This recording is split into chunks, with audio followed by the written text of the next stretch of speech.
Queridos hermanos, vamos a abrir nuestras Biblias en la carta del apóstol Pablo a la iglesia en Colosas, carta a los colosenses, en el capítulo 2. Puestos de pie todos, niños, jóvenes, adultos, ancianos, todos aquellos que tienen de parte de Dios la facultad de ponerse de pie. Para honrar la lectura de la palabra del Señor como nos muestran las Escrituras, vamos entonces a hacer lectura. Vamos a hacer lectura de los versículos 16 y 17 del capítulo 2 de la carta de Pablo a los colosenses. ¿Tenemos todos la palabra delante de nosotros? Bien, leemos la bendita palabra de Jehová en el nombre del Padre, del Hijo y del Espíritu Santo. Por tanto, nadie os juzgue en comida o en bebida, o en cuanto a días de fiesta, luna nueva o días de reposo, todo lo cual es sombra de lo que ha de venir, pero el cuerpo es de Cristo. Amén. Bendita es la palabra del Señor. Oremos. Amado Padre Celestial, te agradecemos que en tu inmensa bondad y la muchedumbre de tus piedades nos permitas tener un nuevo día. Tu misericordia se ha renovado para con nosotros hoy, en esta mañana, Señor, como dice Lamentaciones 3. Así que nos presentamos delante de ti sabiendo que es tu misericordia la que nos ha permitido la vida el día de hoy y día tras día. Así que siendo este el día que tú apartaste y santificaste con la muerte de tu Hijo Jesucristo y la resurrección de Él de entre los muertos, nos presentamos delante de ti con el deseo de darte honra, gloria y honor a ti. Nos presentamos como pueblo tuyo, como Israel de Dios, como dice la Escritura, como asamblea de los santos, para que como en tabernáculo te reúnas con nosotros, Señor, que tu Espíritu se mueva en medio nuestro. Queremos desear también delante de ti, rogar, Señor, que puedas enviar discernimiento a nuestras mentes, porque hemos de escuchar tu palabra. Danos, Señor, entendimiento, danos sabiduría de lo alto, ciencia, inteligencia celestial. Haznos entender, Señor, aparta de nosotros la simpleza, la ignorancia, el desconocimiento, pero también ahora aparta, te rogamos, Señor, la dureza, el orgullo, el corazón tupido o cerrado para no recibir con mansedumbre tu bendita y santa palabra. Danos hoy un corazón noble, un oído dócil para escuchar tu voz y recibir tu palabra con gozo, bendito Dios. Pero rogamos también por mi persona, como instructor de tu palabra, como expositor de ella, que pueda ser yo fiel, que mi exposición sea, por supuesto, precisa con tu palabra, que verdaderamente el sentido que tu Espíritu Santo colocó en ese pasaje sea expuesto a tu iglesia y que tu iglesia sea guiada de buena manera a darte honra y gloria a ti y a tener la edificación que solo puede recibirse mediante una predicación que sea realmente aferrada, supeditada, sujeta a tu bendita y santa palabra. Dice en tu Escritura, Señor, a la ley y al testimonio, si no habla conforme a esto es porque no le ha resplandecido. Señor, que mi predicación sea resplandecida por la luz de tu palabra y que cada cosa dicha se sujete a tu bendita y santa palabra de tal forma que pueda iluminar nuestras mentes y corazones para entender mejor y para sentir o tener afectos mejores en nuestra profesión de fe hacia ti, Señor. Bendice a tu iglesia. Te rogamos, Señor, tu guianza.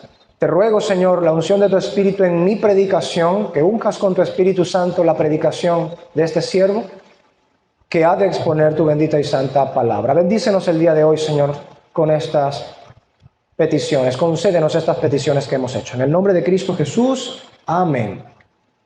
¿Pueden sentarse, mis hermanos? En el transcurso de esta serie sobre la teología pactual reformada, hemos llegado al segmento que culminamos hoy con esta predicación, al segmento sobre el pacto mosaico. Hemos estado escudriñando a grandes rasgos. No puedo decir que mi predicación haya sido exhaustiva al respecto. El pacto mosaico es el pacto que, como ya hemos demostrado, es el más extenso en las Escrituras, ¿no? Se lleva desde los eventos, al menos narrados, en Éxodo, hasta, por supuesto, entrado ya el Nuevo Testamento. Incluso la muerte misma de nuestro Señor Jesucristo está narrada dentro del contexto del pacto mosaico, que es lo que la palabra de Dios nos enseña diciendo que Dios envió en el tiempo de la ley a su Hijo. Así que todo ese tiempo aún así era el tiempo del pacto mosaico, en el que todas las cosas que hemos estado mencionando tomaron su lugar. Así que evidentemente, siendo un pacto tan extenso en las Escrituras, no daría tiempo, por supuesto, atender todas las, vamos a llamar minucias. No sé si sea un término apropiado utilizarlo en este contexto, pero creo que entiende usted a qué me refiero. A todos los detalles de este pacto. No podríamos atender a todos los detalles de este pacto solamente en unas cuantas predicaciones. Pero hoy es la cuarta predicación y según la estructura general que hemos decidido tener para la predicación de este pacto, estuvimos viendo entonces en la vez pasada, estuvimos viendo acerca de la ley divina, ¿ok? Estuvimos viendo acerca de la ley divina como parte de la exposición del pacto mosaico. Anterior a eso estuvimos viendo el pacto propiamente, un pacto de comunión, y antes de eso la primera ponencia sobre el pacto mosaico tenía que ver con el Éxodo, que es donde todo comenzó antes de serle promulgado el pacto y las letras del pacto en el Horeb, en el Sinaí. Así que el día de hoy vamos a estar tocando uno de los temas que en el tiempo de la iglesia primitiva y ya después algunos destellos a lo largo de la historia de la iglesia, llegó a representar algunas dificultades para la iglesia cristiana, porque representa el comienzo de un nuevo periodo, de una nueva administración pactual en manos del creador y el autor de la historia de la redención, que es nuestro Dios. Y este asunto, este tema, por supuesto, ha tenido sus propios debates en muchos asuntos a lo largo de la historia. Así que nuevamente, como he dicho en las otras predicaciones, el día de hoy no vamos a tener una predicación exhaustiva sobre el tema. No puedo dar una predicación exhaustiva sobre el tema, pero espero al menos dar una predicación que pueda dejar fuera de duda que este tema se entienda a la luz de las Escrituras, de manera que podamos gozarnos de ello y tomar el provecho que en general encontramos en las Escrituras.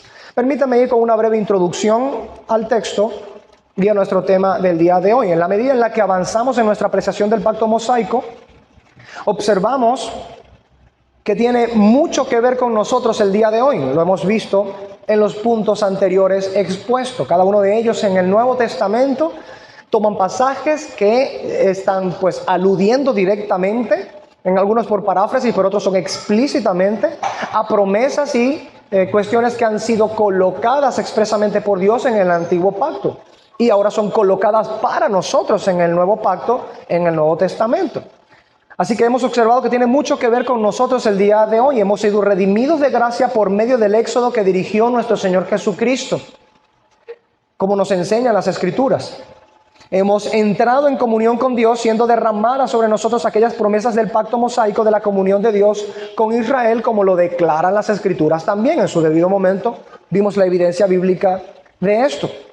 Hemos pasado de vivir una vida contraria a la ley divina para ahora en Cristo, mediante la bondad divina aplicada en el nuevo pacto, tener escrita en nuestra mente y corazón la ley divina, como lo manifiestan las Escrituras. Estas predicaciones han sido los tres puntos que hasta ahora se han expuesto de manera general acerca de este pacto: Éxodo, pacto y la ley divina. Si la gracia del Señor nos permite, hoy tocaremos el cuarto y último punto de esta lista general sobre el pacto mosaico, es, a saber, sobre las ordenanzas ceremoniales. Es lo que estaremos viendo hoy.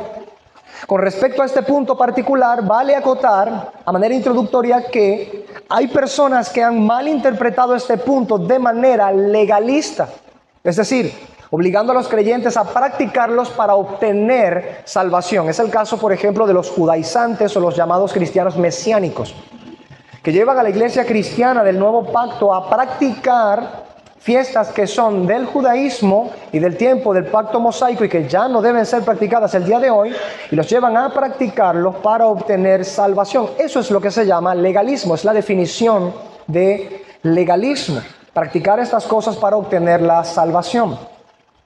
Y hay también algunos otros que lo han malinterpretado, trayendo a la iglesia estas prácticas, pero digamos de una manera simplista. Quiere decir, ignoran de alguna manera el significado importante y verdadero, objetivo de estas fiestas. las hacen pues en ignorancia, ¿ok? Las cumplen en ignorancia. No saben que no deben hacerlo y no saben qué significa, evidentemente, porque si supieran lo que significan, no estarían repitiéndolas, porque sabrían qué significa cada cosa de aquellas. Y en algunos casos, pues algunos han ido un poco más lejos, un poco más vanos en su pensar y han tomado estas ceremonias o algunos incluso aspectos relevantes de estas ceremonias, incluso algunos aún peor aspectos superfluos, externos meramente de estas ceremonias, pues para parecerse más a Israel o para sentirse que están dentro del pueblo de Israel. Tal es el caso de las iglesias que colocan una bandera del Estado moderno de Israel en sus iglesias, que dicho sea de paso, esa bandera no la tenía el pueblo de Israel en las escrituras, no se confunda, pero las iglesias modernas hacen estas cosas, ¿no? Y hacen una mezcla de estas cosas externas con la necesidad, digamos, por eso digo, es un pensamiento vano, de sentirse que son parte del pueblo de Dios. Entonces colocan una bandera de Israel por aquí, una menorá por allá, un shofar por aquí. Entonces viene el predicador y se pone una kipá, y así van poco a poco trayendo del contexto, mezclando de las ceremonias del pacto de la ley mosaica con otras cosas que ya son más propiamente de la religión judaica, del judaísmo, mezclando como si fueran una misma cosa y luego colocándola como si Dios hubiese ordenado a la iglesia del nuevo pacto tener estas cosas en medio de ellos. El pensamiento que traen estas iglesias al respecto es muy peligroso, como lo veremos en el desarrollo de la predicación. Creo que si bien esta predicación no pretende ser exhaustiva en estos puntos, creo que será lo suficientemente clara como para poder entender cuál sea el verdadero significado y objetivo de los rituales y ceremonias del pacto mosaico y que tienen que ver con nosotros el día de hoy. O sea, que cómo debemos nosotros interpretar entonces estas ceremonias. Obviamente, dada la corta extensión de nuestra predicación, aunque a veces me puedo pasar de 2 horas, creo que el día de hoy no será de 2 horas, la vez pasada fueron 2 horas y media. Como no puedo extenderme a tocar cada una de las ceremonias expuestas en el pacto mosaico, solamente haremos un recuento general de algunas de las fiestas principales y de las ceremonias más notadas en Israel por mano de Dios, para que entonces entendamos que teniendo esto su cumplimiento ya no nos compete a nosotros practicarlas el día de hoy. Básicamente, a lo largo de ese hilo conductor estará siendo expuesto el pasaje el día de hoy. De esta manera, y tratando de seguir la cadencia lógica del texto que hemos leído para esta predicación, pretendo exponer mediante 3 puntos principales las ideas que se derivan del pasaje inspirado por Dios y las implicaciones de ellos. Estos puntos serán expuestos siguiendo este patrón u orden. 1. No hay condenación. 2. La sombra del objeto y el objeto de la sombra.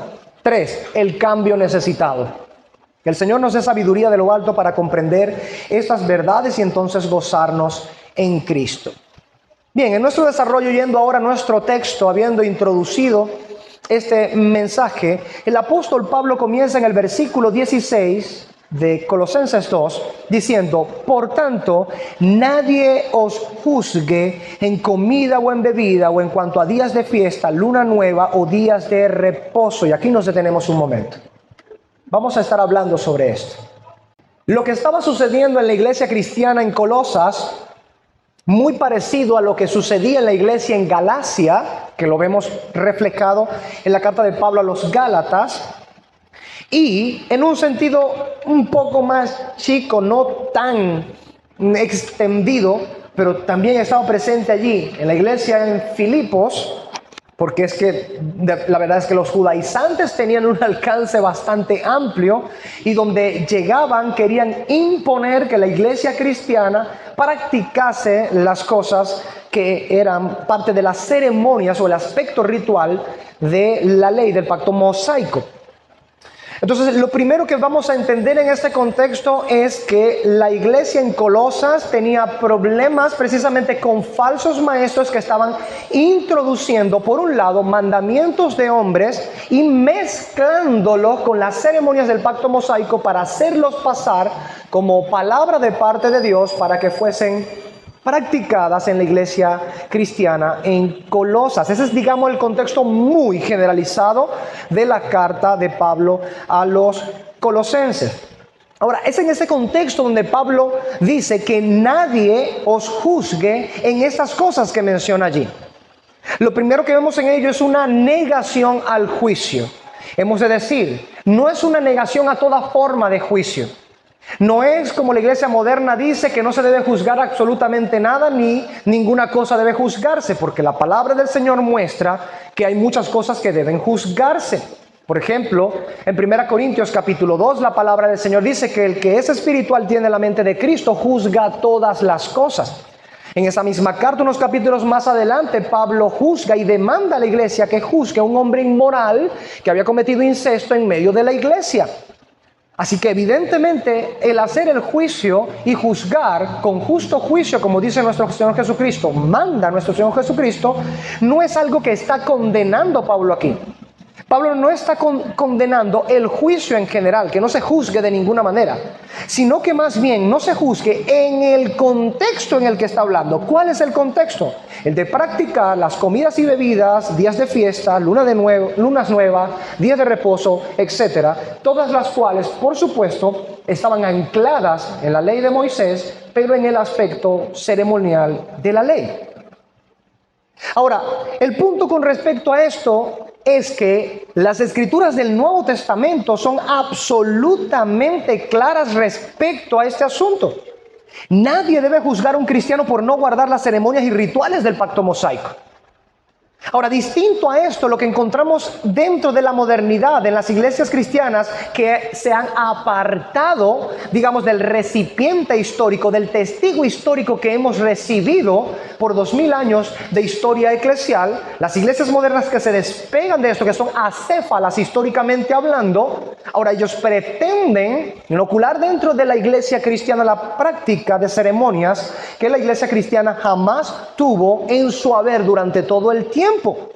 Y lo peor que sucede en este aspecto es precisamente que en estas iglesias, cuando no se va al son de estas prácticas ceremoniales, se les juzga y se les condena.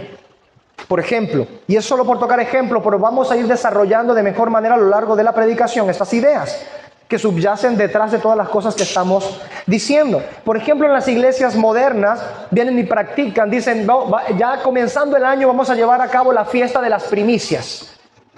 Y entonces comenzando el año dice, la fiesta de las primicias significa que todo el mundo debe traer, por supuesto, sus primeros salarios, lo que hayan tenido de salario de su primer trabajo tienen que traerlo, todo lo que hayan comprado de bueno de primero deben traerlo para acá. Y curiosamente, lo que comienzan a hacer con ello, por supuesto, es amasar riquezas para aquellos que están liderando la congregación, que por lo general es un solo hombre. Bueno, pueden haber otros, pero ese es el que más se va a enriquecer. El punto de ello es que hacen todo esto con el lenguaje de las escrituras. Hablan de primicias, el cristiano dice, bueno, yo he leído algún texto que dice algo sobre primicias en la Biblia, y entonces cuando dicen que traer las primicias a la iglesia, pues ni modo, yo tengo que traer las primicias. ¿Por qué? Porque está escrito en la Biblia. Entonces el creyente promedio que no ha estudiado las escrituras, que no sabe en qué contexto se desarrollaban las primicias, qué era lo que Dios ordenaba realmente a través de las primicias, ignoran esto, confían en lo que sus líderes están diciendo por no escudriñar las escrituras, y entonces se ven obligados, manipulados a llevar aquellas cosas y a practicarlas, sin saber si realmente están obedeciendo a Dios o a un hombre que, emulando las palabras de Dios, las manipula para entonces poder tomar provecho de ellas. Lo que sucede cuando una persona comienza a darse cuenta que estas cosas no son bíblicas es que cae bajo el juicio y la condenación de la iglesia por no practicar una fiesta que Dios manda, entre comillas. Ya ve por dónde voy, ¿no? Mientras el apóstol Pablo dice claramente, nadie os juzgue en comida o en bebida en cuanto a días de fiesta, luna nueva o días de reposo, haciendo referencia precisamente a estas cosas, en el Antiguo Testamento, en las iglesias del día de hoy, hacen solapadamente una descarada tergiversación. Digo solapadamente y descarada. ¿Cómo se lleva eso? Solapadamente porque toman las palabras de las Escrituras para hacerlas pasar como bíblicas. Y descaradamente porque las colocan como un mandamiento de Dios para el día de hoy, cuando no lo es. Y entonces aquellos que no se someten a estas, vienen ellos y los condenan, juzgándoles por no participar de estas fiestas, estos días de fiesta que fueron colocados en el Antiguo Testamento y que no son exactamente lo que ellos están haciendo. Es una tergiversación de lo que está en el Antiguo Testamento. Es una mezcla de varios factores. A veces es difícil explicar mejor estas cosas precisamente por el montón de maraña que los falsos maestros, los falsos pastores, los mercaderes de la fe han hecho el día de hoy, tomando estas cosas del Antiguo Testamento para mezclarlas con sus propias ideologías y pensamientos y ponerlas por práctica y por mandamiento en la iglesia del Señor. Ahora, la iglesia cristiana del primer siglo había, por supuesto, tenían ciertas dificultades respecto a este asunto. Y estas dificultades requirieron que los apóstoles se expresaran al respecto, tanto en cartas como en predicaciones e incluso concilios de ancianos para bregar sobre este asunto. Una muestra bíblica de ello está en Hechos capítulo 15. El primer concilio de la iglesia cristiana, el concilio en Jerusalén. De los concilios que abraza la cristiandad, digamos, ecuménicamente. Recuerda que la palabra ecuménico no significa lo que la iglesia católica romana está haciendo. ¿Ok? Su afán desdeñable y diabólico de juntar todas las cosas y todas las doctrinas, ese sincretismo doctrinal que está haciendo. No. Ecuménico significa que es fraterno, que es de unidad fraterna, que es de todos los que pertenecen a un gremio. Y en este contexto es todos los que pertenecen a la cristiandad. Esos son los concilios ecuménicos. Los 7 concilios de la cristiandad. El primero es el de Hechos capítulo 15. Sucedió en Jerusalén cuando los apóstoles todavía estaban vivos. ¿Cuál fue el punto a tratar en este contexto? Sencillo. Usted lea todo el pasaje en su casa y el contexto anterior también, porque forma parte de lo necesario para comprender el pasaje. Pero lo que estaba sucediendo es que algunos de los fariseos habían creído en el mensaje del evangelio. Y luego de que habían profesado creer en Cristo como Señor, se anexaron, por supuesto, a la iglesia cristiana, judía en aquel momento, porque apenas estaba expandiéndose para que los gentiles entraran al cristianismo. El punto en ello es que estos fariseos, escuche bien, estos fariseos, porque más adelante van a tener una digamos, consideración más honda sobre este asunto, fueron los fariseos que comenzaron a acercarse al cristianismo, los que comenzaron a decir a los hermanos que ellos tenían que circuncidarse y guardar los aspectos ceremoniales de la ley de Dios. Ese es el contexto de Hechos capítulo 15. Como eso causó no un pequeño revuelo, sino una gran revuelta en la iglesia del Señor, digamos, estropeó o tropezó la paz de la iglesia en ese momento, si es que la iglesia puede llamarse que tenga paz mientras todavía vive en estos tiempos aquí, en la tierra, donde hay tanto pecado. Como tropezó la paz de la iglesia, los apóstoles llamaron a un concilio. El primer concilio, el concilio en Jerusalén, para discutir sobre estos asuntos. El desarrollo está en el capítulo 15 y podemos ver a qué conclusiones llegan ellos. Básicamente dicen, este peso que ni nuestros padres pudieron llevar, están hablando como judíos, no deberíamos nosotros tratar de colocarlo de aquí en adelante a todos los demás. Ni nuestros padres pudieron llevar este peso. El punto es entonces que requirió una convocatoria apostólica para que los ancianos junto con los apóstoles se reunieran para discutir la vigencia de las ceremonias dentro de la iglesia cristiana, de las ceremonias del pacto mosaico, porque la iglesia cristiana tiene sus propias ceremonias, pero estas son ordenadas por Cristo, eso es otra cosa. Son las ceremonias del nuevo pacto, no las del antiguo pacto. Al darse toda esta discusión, evidentemente queda de relieve durante todo el pasaje que esas ceremonias que habían sido demandadas en el antiguo pacto, bajo el pacto mosaico, ya no eran vinculantes para la iglesia del nuevo pacto. Ya el creyente no tenía por qué circuncidarse, ya no tenía por qué guardar ninguna de las ceremonias que estaban ordenadas en el antiguo pacto. Ahora, para comprender un poco mejor todo esto que está sucediendo, porque nosotros entramos a este texto y vemos aquí que dice, por tanto, nadie os juzgue en comida, en bebida, en luna nueva, días de reposo, días de fiesta. Y usted dice, amén, bueno, que nadie os juzgue. Pero el contexto donde estas cosas se están dando es un contexto un poco más, digamos, chocante y más difícil. Para los judíos que habían creído en Jesús como Cristo, se les podía hacer muy difícil comprender que ya no había condenación por no practicar las ceremonias del pacto mosaico. Esa es la razón por la cual los fariseos, algunos de los fariseos cuando habían creído, entraban al cristianismo y decían, ok, vemos que Cristo entonces es el Señor, es el Mesías que Dios envió. Jesús es el Mesías que Dios envió. Pero en su conciencia, habituada a las ceremonias del antiguo pacto, decían, ok, entramos ahora a creer en Jesús como el Cristo. Pero entonces lo que vamos a hacer es seguir guardando la ceremonia que guardamos, pero ahora creyendo en Cristo. Error. De allí nació el concilio en Jerusalén para determinar lo que se determinó, narrado en Hechos capítulo 15. Porque la memoria de ellos no les permitía olvidar la gran cantidad de sentencias, advertencias, juicios, maldiciones y condenaciones que las Escrituras arrojaban sobre aquellos que no guardaban las ceremonias de la ley. Y ese es el contexto en el que están ellos.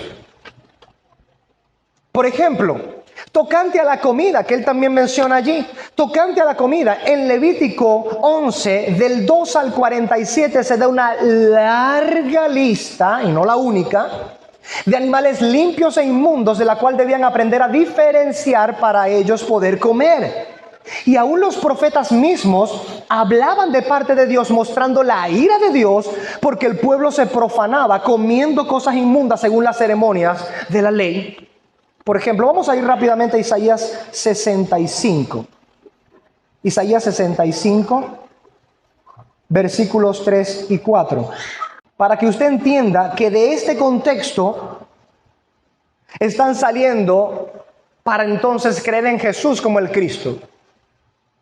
Isaías 65, versículos 3 y 4. Mire lo que dice: pueblo que en mi rostro me provoca de continuo a ira, sacrificando en huertos. Yo diría, bueno, idolatría, obviamente. Y quemando incienso sobre ladrillos. Ok, Dios no había mandado eso, tenía que ser allá en el tabernáculo o en su defecto en el templo, cuando es el templo, que en este contexto es el templo. Así que, bueno, es una forma de adoración desviada, no sigue el marco de lo que Dios dijo en su palabra. ¿Qué sigue? Que se quedan en los sepulcros, es decir, se acercan a los muertos, cosa condenada, por supuesto, por la ley. Y en lugares escondidos pasan la noche, que comen carne de cerdo y en sus ollas hay caldo de cosas inmundas. Sí, hermano, esa rica chuletica ahumada que usted se puede comer, sí se la puede comer, el día de hoy era condenado por la ley. Los judíos no sabían nada acerca de chuleta ahumada de cerdo, ni jamón de cerdo, ni nada que proviniese de cerdo. No que un chicharroncito, como hay algunos que aman el chicharrón. Usted se imagina ser judío, hermano. Usted que ya le agarró el gusto al chicharrón. Judío. Te iba a quedar bien judío. El punto con respecto a esto, hermanos, es que incluso los profetas reprendían por causa de que no se guardaban las ceremonias, las cuales también implicaban las ceremonias que Dios había enviado con respecto a la alimentación.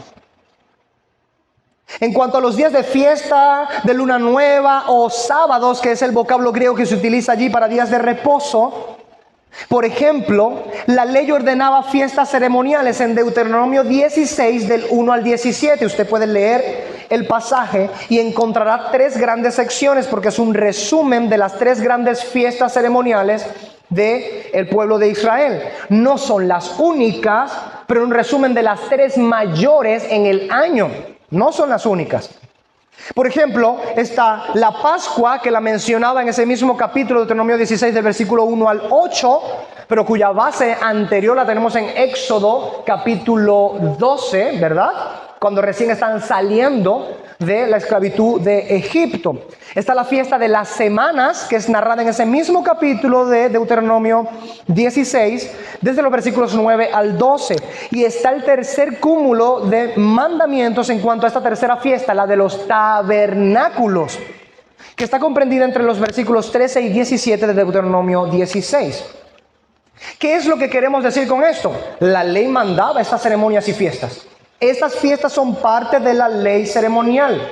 El aspecto ceremonial de la ley demandaba que se hicieran estas fiestas para precisamente honrar la palabra del Señor, para obedecer lo que Dios había mandado.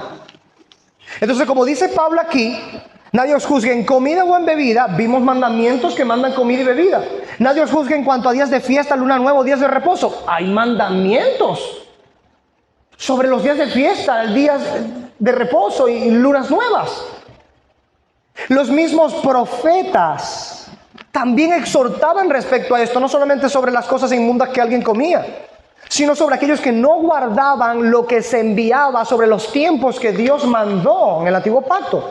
Miremos, por ejemplo, vamos a Isaías de nuevo, por un capítulo más adelante, Isaías 66, y veamos el versículo 23.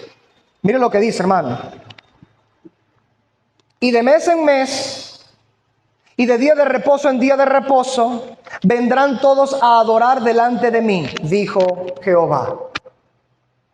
Los profetas recordaban, la ley de Dios dice esto, Dios nos dice que vayamos de día de reposo en día de reposo a adorarle. Se entiende que este día de reposo es el sábado, ¿cierto? Así que ellos no podían pelar un sábado en ir a hacer lo que Dios les había ordenado. Ezequiel hace básicamente lo mismo, o Dios por medio de Ezequiel, en el capítulo 46, en el versículo 6, miren lo que dice. Mas el día de la luna nueva, un becerro sin tacha de la vacada, 6 corderos y un carnero deberán ser sin defecto. ¿Qué significa eso? Usted no podía pelar el día de la luna nueva, porque el día de la luna nueva había que ofrecer lo que Dios estaba mandando a ofrecer en sacrificio. Lo que quiero decir con esto, queridos hermanos, es que el contexto de Israel es el contexto de una mente que ha sido, por las ceremonias de la ley, acostumbrada a practicar constantemente rituales y ceremonias que Dios había ordenado en la ley. Y cuando ellos practicaban estas cosas, tenían toda la conciencia de que Dios nos ha ordenado esto. Y su conciencia fue, por supuesto, mostrándose a lo largo del tiempo como no entendidas acerca de las ceremonias. Eso lo veremos un poco más adelante, por el objetivo mismo de las ceremonias. Con todo y ello, se acostumbraron a hacerlas. No les dieron el uso legítimo que debía, no entendieron lo que debía entenderse con las ceremonias, digamos, hablando de manera general, pero aún así se acostumbraron a realizarlas. Y ese es el contexto en donde nace nuestro Señor Jesucristo. Y ahora estos mandamientos dicen, no deben juzgar a nadie por no guardarlas. La iglesia cristiana, a pesar de que todas estas cosas que hemos visto en los textos bíblicos nos dicen que Dios ha ordenado esas ceremonias a ser practicadas, la iglesia cristiana, con todo y eso, permaneció firme en los principios de que no debía juzgarse a alguien por no practicar las ceremonias de la ley. Tal es este asunto que uno de los padres apostólicos, y fíjense que estoy diciendo padres apostólicos, que estaba en el tiempo en que los apóstoles estaban vivos, Ireneo de Lyon, dice claramente, y lo puede encontrar en el comentario de la Catena Bible en este pasaje, dice, los apóstoles ordenaron que no deberíamos juzgar a ninguno sobre comida o bebida, o sobre días festivos, o lunas nuevas, o sábados. No era difícil para ellos sencillamente repetir la ordenanza apostólica. No debería serlo para nosotros tampoco el día de hoy. Pero hemos llegado al punto en el que sencillamente ha podido más la costumbre de falsos maestros que introducen ceremonias del pacto mosaico. Algunos ni siquiera son ceremonias realmente del pacto mosaico, sino que toman el lenguaje del pacto mosaico y colocan toda una nueva festividad, usurpando y suplantando aquella que ya de por sí no debe ser practicada, pero colocan una nueva porque esta obedece a los fines que ellos quieren alcanzar al colocarlas. Y entonces cuando alguien se opone a ello porque su conciencia se ve atropellada por este menosprecio a la palabra del Señor y a la suficiencia del servicio de Cristo, lo cual veremos en su momento, entonces son juzgados y condenados. Juzgados porque no practican las primicias, porque no practican los diezmos, porque no practican los pactos, etcétera, etcétera, etcétera. La iglesia cristiana desde ese tiempo asumió claramente que ya no hay condenación por no practicar tales ceremonias. No pudiera encontrar en el Antiguo Testamento claramente las condenaciones por no sujetarse a aquellas ceremonias. Por mencionar otro, estábamos mencionando la de las primicias, mencionemos la del diezmo. Las ordenanzas están allí en el Antiguo Testamento. Y cada una de ellas hablan precisamente de cómo debía llevarse a cabo el diezmo. El dinero existía en el tiempo del diezmo. ¿Lo sabían? Lea las Escrituras y en Deuteronomio usted encontrará lo que Dios dice al respecto. El diezmo nunca fue dinero, no porque no existiera dinero, como algunos falsos maestros enseñan por allí. El dinero existía, pero a Dios no le interesaba que esta ceremonia se llevara a cabo con dinero. Ese no era el objetivo de aquello. Pero los falsos maestros del día de hoy, para poder justificar la práctica que llevan a cabo por medio del diezmo, toman la palabra diezmo, utilizan los versículos que en la Biblia hablan acerca del diezmo y entonces pasan una ceremonia como bíblica a la iglesia cristiana del Nuevo Pacto, con todo el lenguaje que han derivado de una ceremonia del pacto mosaico. Y con todo lo que implica ello. Entonces vienen y toman, por ejemplo, en Malaquías capítulo 3 y dicen a los que no diezman, malditos sois con maldición, porque la nación toda me ha robado. La iglesia que lee ese texto y dice diezmo, maldición por no diezmar, me están diciendo que diezmen la iglesia. Dios dice que va a arrojar condenación si no diezmo. Obviamente dejo todo mi plata, toma todo mi dinero, que no voy a querer yo la condenación de Dios. Toma mi cartera completa, las llaves de la casa. Faltará poco para que le den la mujer, los hijos. El punto de ello es sencillo. Estas ceremonias admitían estas cosas porque en su contexto habían sido colocadas con un fin. El pueblo de Israel perdió de vista, perdió de foco cuál era el fin real de estas cosas al valerse por las ceremonias en sí mismas, sin ver a qué apuntaban e intentaban justificarse guardando las ceremonias de la ley. Esto ya lo explicamos cuando explicamos lo que el legalismo era en la predicación pasada. Estas cosas fueron condenadas por Dios dentro del pacto mosaico mismo y dentro del Nuevo Testamento, en las escrituras del Nuevo Pacto también. Así que cuando encontramos entonces en las iglesias modernas que vienen las personas y les colocan sobre ellos, tienen que diezmar porque si no eres maldito con toda maldición. Y Dios lo dice, que el alma temerosa pero ignorante de las escrituras dice, yo voy a tener que diezmar porque de lo contrario estoy bajo maldición de parte de Dios. ¡Wow!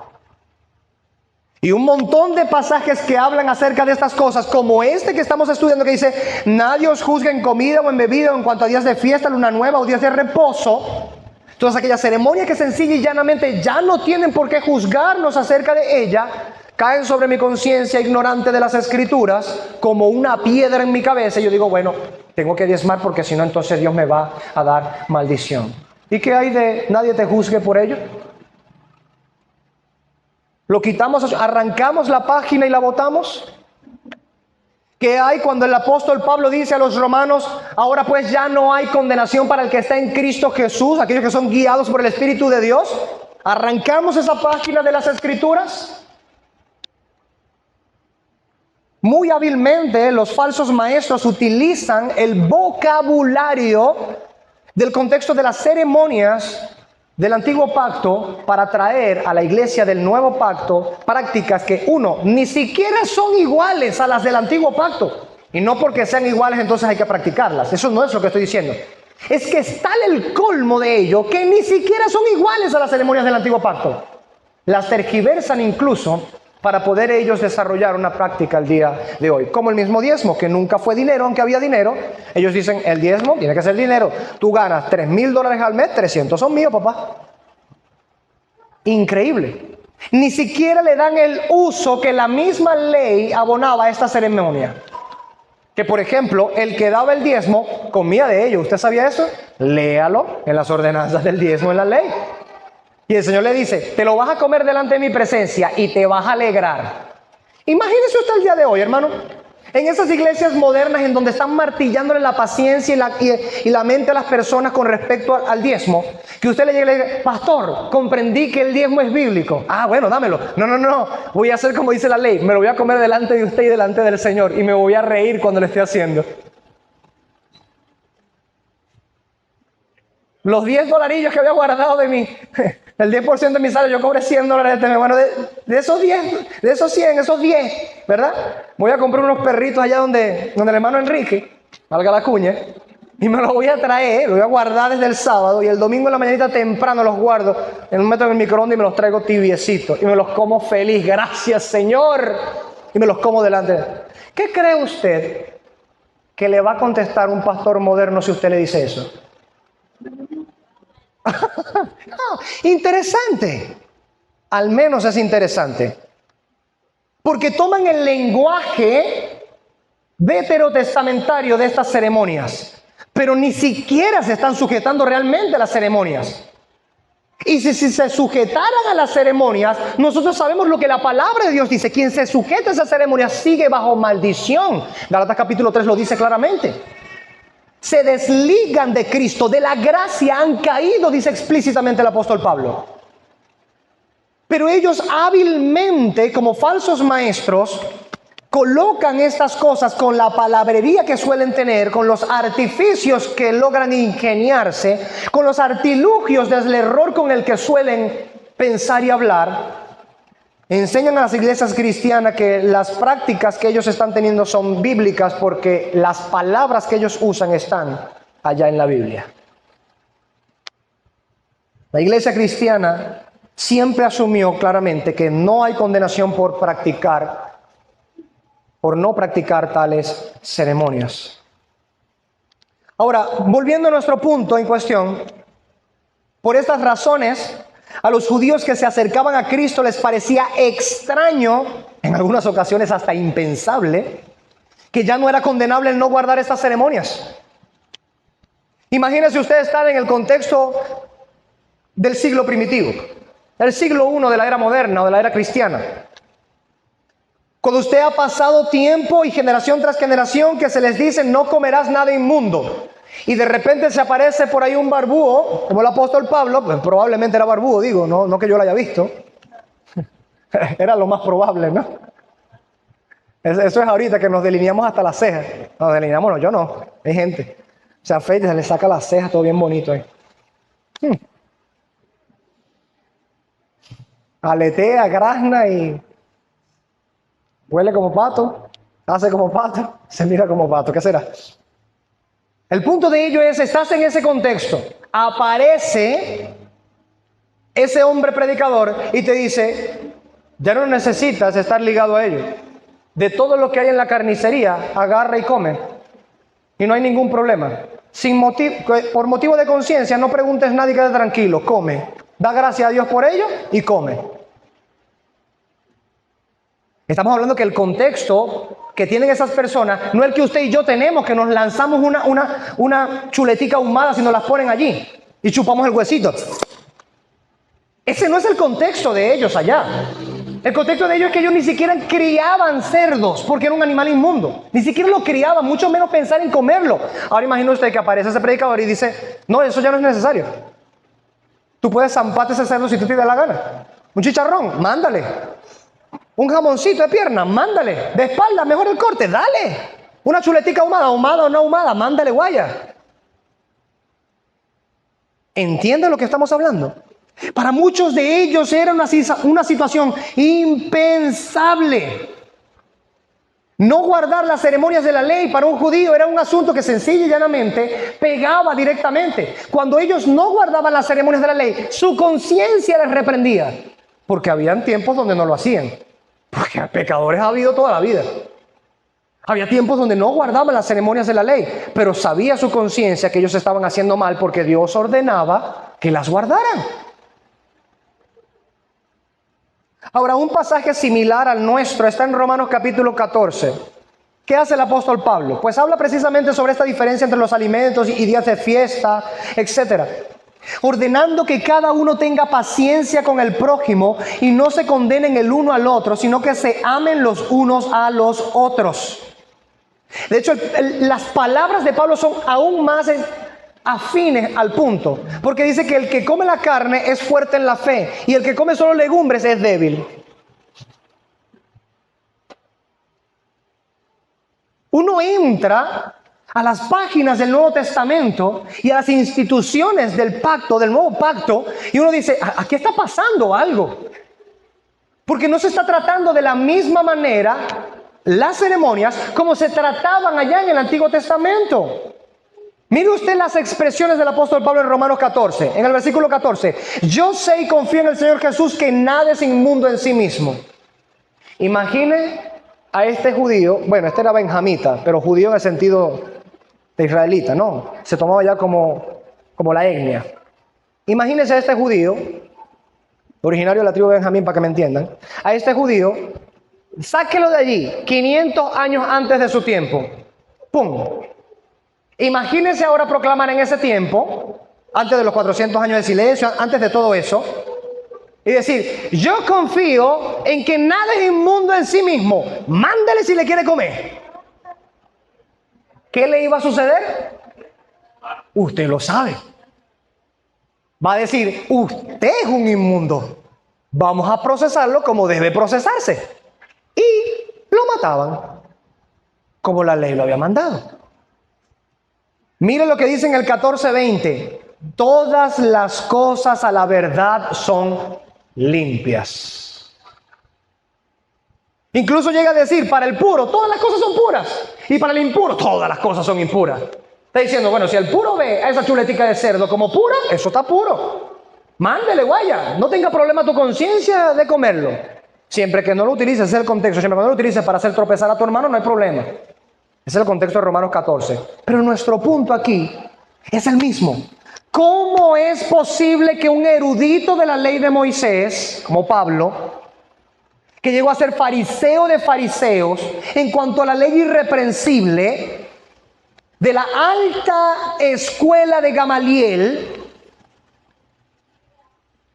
que conoce ampliamente todos los mandamientos ceremoniales alimenticios, los días de luna nueva y fiesta, etcétera, todos los recovecos de las ceremonias de la ley, hable de esta manera? ¿Cómo es eso posible? Las ceremonias de la ley dicen, no comerás animal inmundo, y Pablo dice, nada es inmundo en sí mismo. Si uno no entiende realmente lo que está sucediendo, uno sería capaz de decir que la Escritura tiene contradicción, como ciertos necios e ignorantes hacen, por no comprender los tiempos ni las ordenanzas de Dios en los tiempos. La Escritura dice, no comas cosas que no están limpias. Pablo dice, todas las cosas son limpias. Mándale guaya a todas. ¿Estará el apóstol Pablo, como algunos dicen por allí, contradiciendo las Escrituras y pervirtiendo la religión? ¿O habrán serias razones para decir con tal convicción tales palabras? Bueno, esto nos lleva precisamente al segundo punto. Comencemos con nuestro segundo punto. Vamos a nuestro texto nuevamente, Colosenses 2. Ahora el versículo 17. La sombra del objeto y el objeto de la sombra. ¿Por cuál razón ya no hay condenación por no guardar estas ceremonias? La razón, Pablo mismo nos la da, no tenemos que especular al respecto. El texto dice, todo lo cual, se refiere a lo que recién ha mencionado, todo lo cual es sombra de lo que ha de venir, pero el cuerpo es de Cristo. Hay una poderosa razón por la que Pablo entiende que no hay condenación por no practicar las ceremonias de la ley. Eran una sombra de algo mayor y mejor. Esta idea se repite varias veces en el Nuevo Testamento también. Como por ejemplo, y vamos a ir allá, Hebreos 8:5 y Hebreos 10:1. En Hebreos 8:5 dice, hablando acerca de los sacerdotes y su servicio en el contexto en el que lo hacían, dice, los cuales sirven a lo que es figura y sombra de las cosas celestiales. Como se le advirtió a Moisés cuando iba a erigir el tabernáculo, diciéndole, mira, haz todas las cosas conforme al modelo que se te ha mostrado en el monte. Nuestro punto en cuestión en este contexto, gracias hermano, es que la Escritura dice que estas eran figura y sombra de las cosas celestiales, no las cosas celestiales en sí mismas. Así que lo primero que debemos entender en este contexto es que las ceremonias, al ser sombras, son en ese contexto figura de las cosas celestiales y no las cosas celestiales en sí mismas. Eso ya nos da una idea de que estas cosas, las ceremonias, no fueron colocadas para que permanecieran para siempre, porque son figura de las cosas celestiales y no las celestiales en sí mismas. En Hebreos 10:1 dice, porque la ley, teniendo la sombra de los bienes venideros, no la imagen misma de las cosas, nunca puede por los mismos sacrificios que se ofrecen continuamente cada año, hacer perfectos a los que se acercan. Esta idea la vamos a explicar un poco más adelante.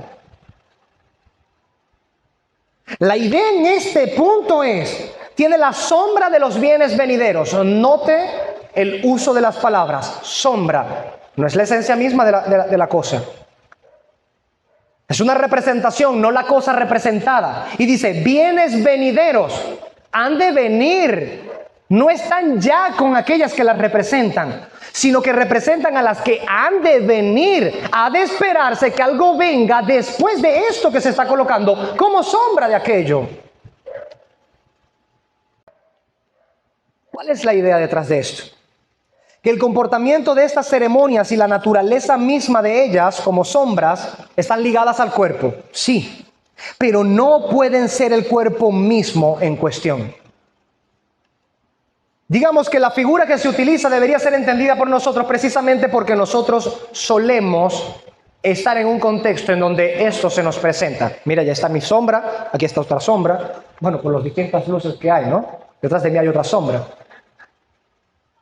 Esa es mi sombra. Sin duda alguna nadie podría decir que no es mi sombra. Es mi sombra. Pero yo soy este. Mi sombra, mi cuerpo. Esta es la sombra de mi cuerpo. La sombra no es mi cuerpo.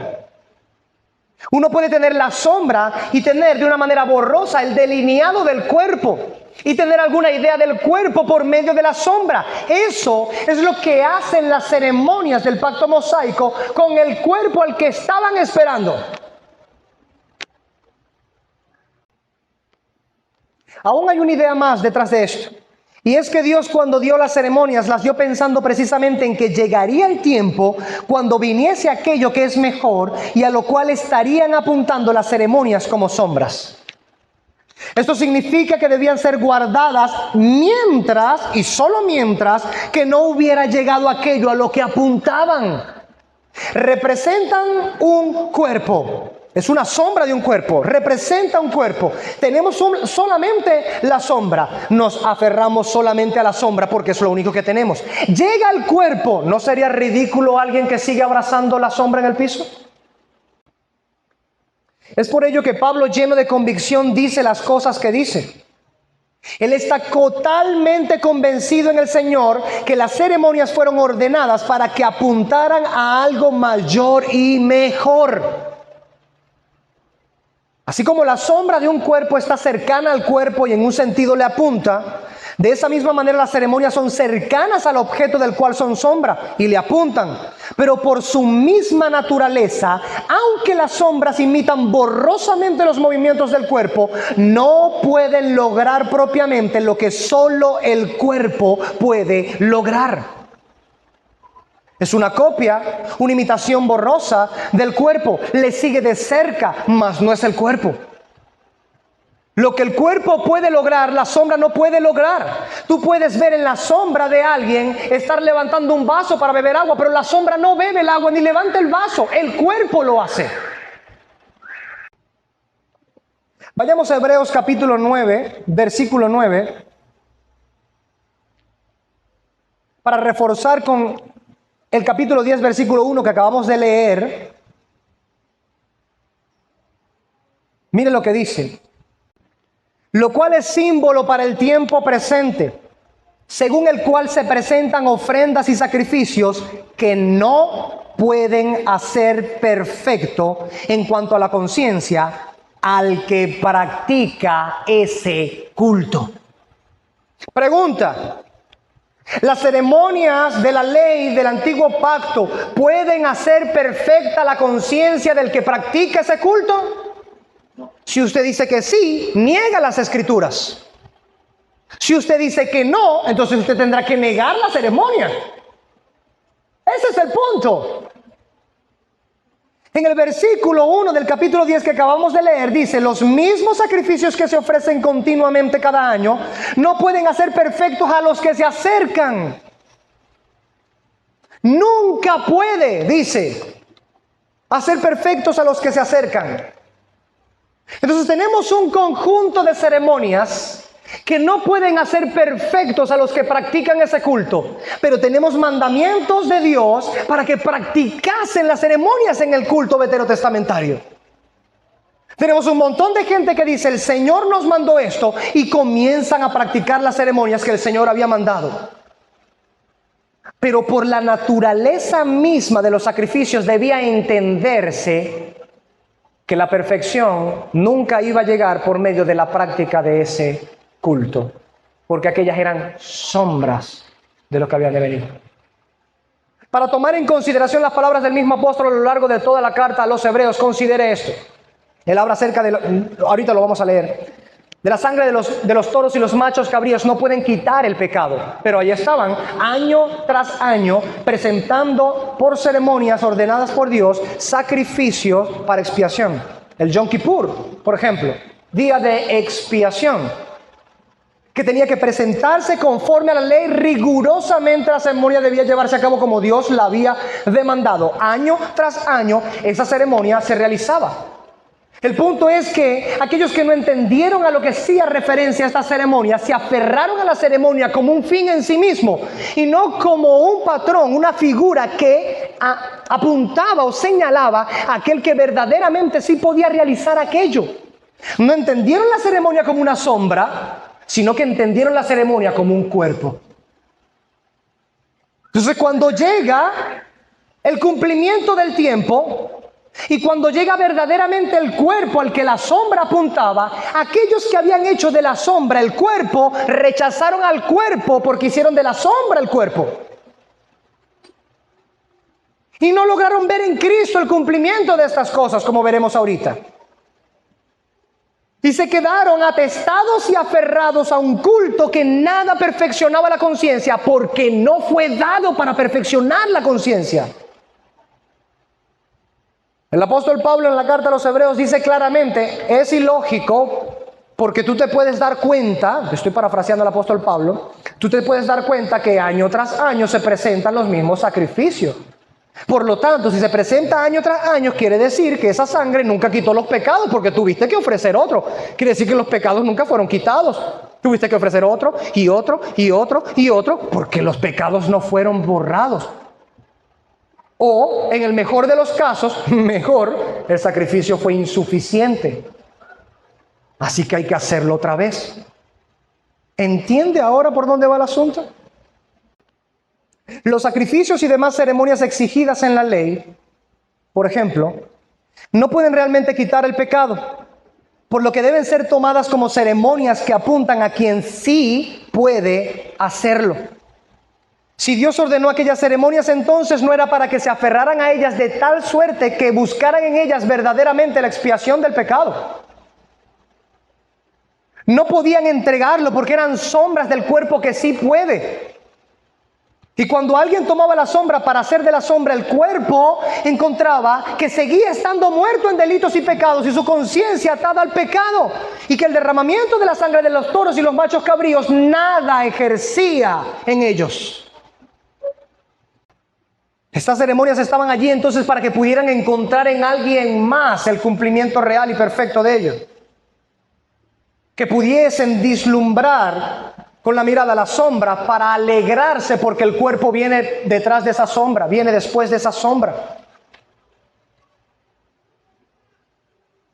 Todo este aspecto ceremonial de la ley descansa sobre esta premisa. Las ceremonias apuntan, como la sombra de un cuerpo, a quien vendrá para comunicar efectivamente aquellas cosas de las cuales las ceremonias son solo tipos y sombras.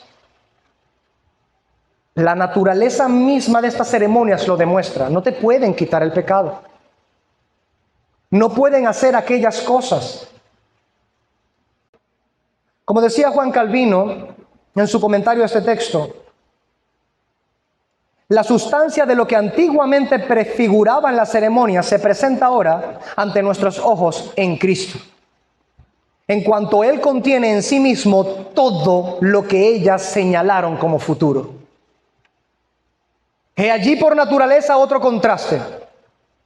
Las ceremonias, dado que no podían quitar el pecado, cuando era entonces una ceremonia para quitar el pecado, anunciaba de esta manera que de la manera en que se ofrecía un vicario, una víctima inocente, perfecta, en nombre o sustituto de otro, estaba señalando a que un día vendría la verdad, un cuerpo que sí podría hacer esto.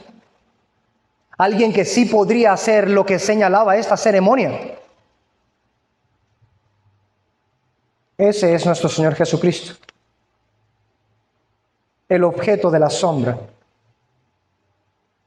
Ahora hemos hablado acerca de la sombra del objeto y dentro del mismo punto tenemos que hablar, aunque ya hemos dado retazos de ello, del objeto de la sombra. No es lo mismo. Y recuerde precisamente que por mezclar estas cosas es que los judíos están como están, los que no han creído en Cristo. Y los judaizantes también están como están. Y las iglesias modernas están haciendo lo que están haciendo. No es lo mismo la sombra del objeto que el objeto de la sombra. No es lo mismo las ceremonias que apuntaban al que había de venir que aquel que ya ha venido y que era apuntado por aquellas ceremonias. Entonces, aquel que había de venir y a quien apuntaban estas sombras es Jesucristo. Lo sabemos porque las Escrituras mismas así lo narran. Ya hemos dicho en la predicación pasada, citando Gálatas capítulo 3, versículo 24, que la ley ha venido a ser nuestro paidagogos, nuestro ayo, nuestro tutor y mentor para conducirnos a Cristo. Dios utiliza la ley para colocar una especie de embudo delante de nosotros para que no tomemos a ninguna otra dirección y por medio de la ley, como un tutor que toma de la mano a un niño, llevarnos derecho hacia Cristo. Para encontrarnos con Cristo. La ley apunta a Cristo. El fin de la ley, como dice Pablo en otro lugar, es Cristo. No el fin de la ley como ya hemos explicado en el sentido de la cesación de la ley. No en ese contexto, sino el objetivo. Lo que propone la ley, el objetivo de la ley es Cristo. Esa ley involucra también los aspectos u ordenanzas ceremoniales. Ellas también nos conducen hacia Cristo. Tome como ejemplo cuando, como mencionábamos hace un rato, se celebraba el Yom Kippur, el día de la expiación.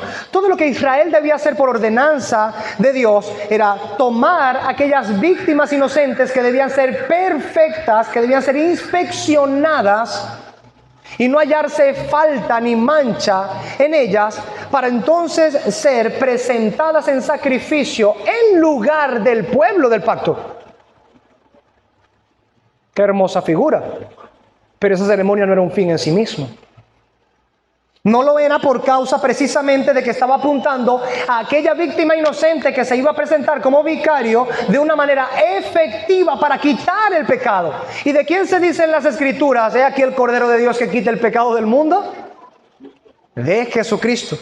Juan el Bautista, señalando a Jesús el Cristo, dice: he aquí el Cordero de Dios que quita el pecado del mundo. Cualquiera que hubiera estado en el contexto en el que recordaba lo que significaba expiación, no las iglesias modernas que no tienen ni idea de lo que expiación o propiciación significan, aunque lo lean o lleguen a leerlo 1000 veces en la Biblia, porque no la estudian. Pero aquellos que estaban en el contexto en el que estas cosas se desarrollaron, que entendían lo que significaba expiar el pecado, quitar el pecado, al escuchar decir: he aquí el Cordero de Dios que quita el pecado del mundo, y mirar a Jesús, dicen: este es el Cordero. El día de la expiación se acerca. el día en el que el pecado verdaderamente ha de ser quitado. Pero eso significa entonces que ese cordero ha de ser presentado en sacrificio en lugar del pueblo del pacto, como lo mostraban estas ceremonias. Es un ejemplo de ello. Todo en ellas, incluyendo quienes administraban estas cosas, el sacerdocio levítico, apuntan a Jesucristo. Mire, por ejemplo, lo que Eusebio de Cesarea dijo una vez.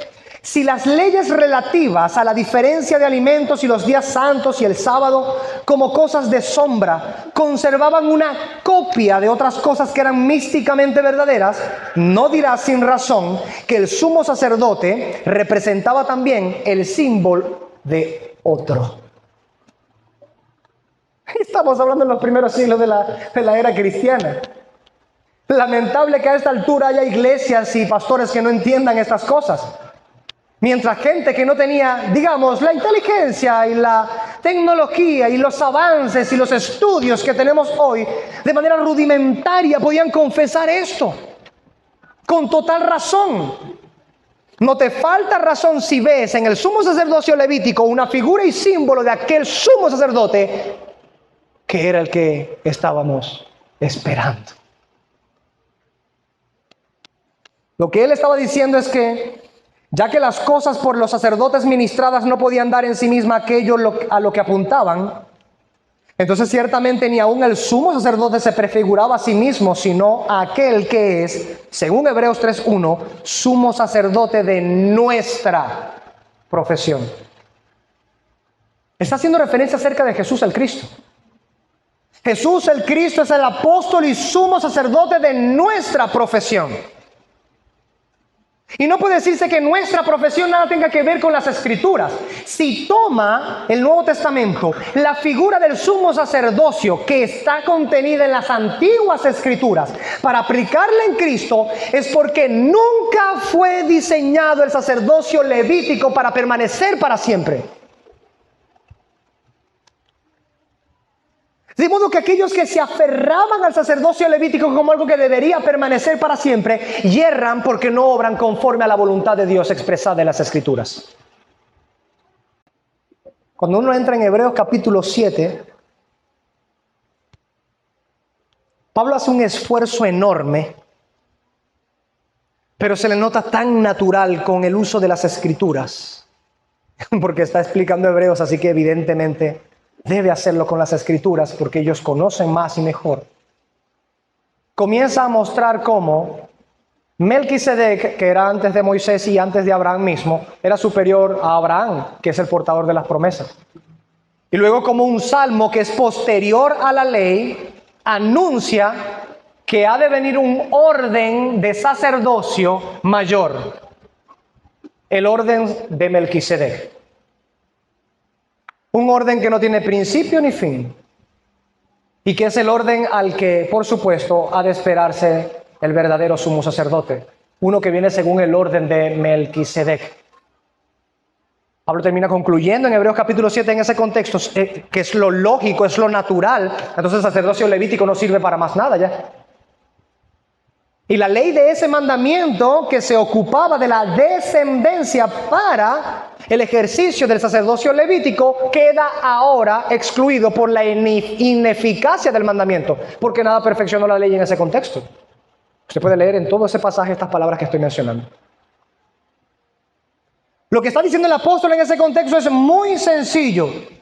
No solo las cosas que eran ministradas por el sacerdocio levítico, sino el sacerdocio levítico en sí mismo apuntaba a uno mayor que ellos.